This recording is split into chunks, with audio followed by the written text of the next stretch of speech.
I wanted to catch up with Mike D for a second, who is our head writer on the show, writes a lot of the games, finds a lot of the news stories that we talk about. On yesterday's show, I said, hey, Mike, what's up with you and your girlfriend?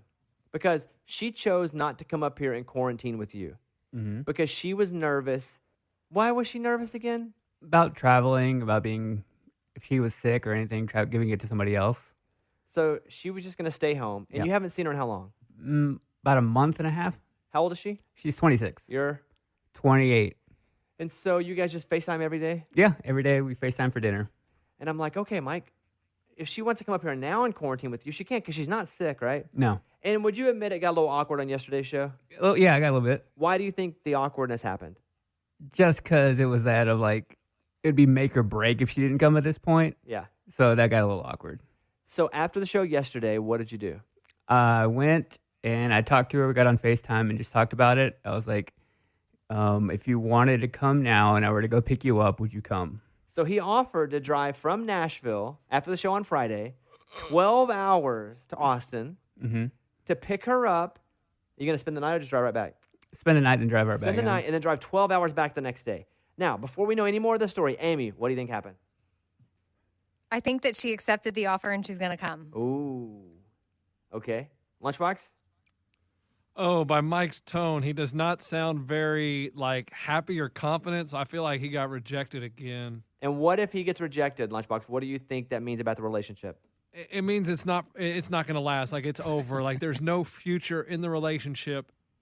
Mike can deny it to himself, but deep down he knows that if she said no, that they're really not meant for each other and it's going nowhere. Eddie, your thoughts? Yeah, I'm going to stick with what I first said. I think that she's told him again, listen, what I said before, I'm not coming. Oh, boy. Gosh. I don't even know if I want to hear it. I don't know. Mike. Were you nervous having this conversation with her? Yeah, it took me a bit to get to it. Oh, he had to beat around the bush. Oh, he couldn't go straight to it. That's scary. Because you were nervous about her answer, too, because if she said no, yeah, what would you have thought if she said no? Or if leading up to it, if she says no in your mind, what's going to happen? I mean, I would have been fine writing it out, but I would have been a little sad. Well, you hit her up on FaceTime, and then how do you present it to her? I was like, well, I've been thinking about it. We've been going a month and a half without seeing each other. It's probably going to be longer. And then I'm like, well, if I came to get you now, what would you say? Like you drove down. If I drove down now. Hey, Raymundo, can I get a drum roll, please? Oh, boy. Because this is a big moment here on the Bobby Bones Show. Mike D has been with the show since an intern. He worked his way all the way up. He's now my right-hand guy. He's at my house with me right now. He's the only one I let in the house. I care about him so much. I also know the answer to this.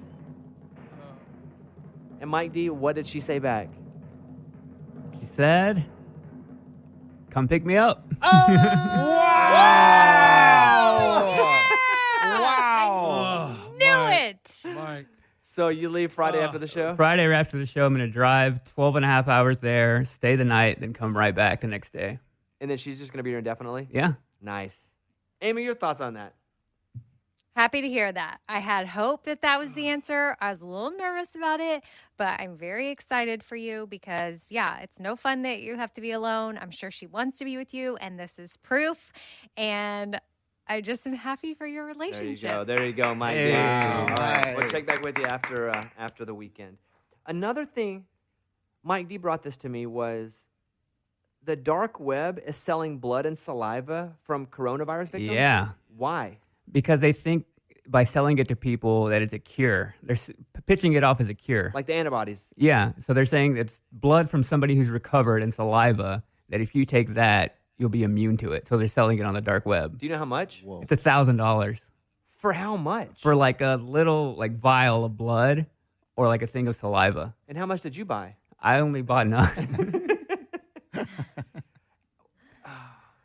And so can it be verified? No, it's a scam, but people are falling for it. And people are buying it? Yeah. Shouldn't there just be an app to get on the dark web at this point? Nah, it's a bad place. You don't want easy access Well, to it. there's an app to get on Tinder, not Yeah. the best of places. Craigslist, not the best of places. You just think there would be an easier way to get on the dark web. I've never been. I'm not going to go. But Mike D tells me all the gossip, Amy. Yeah. And right now, you Well- can get your $1,000 for coronavirus. Here's what would happen to me. I would get it. I'd be so excited. I'd bring it home, be like, I got it.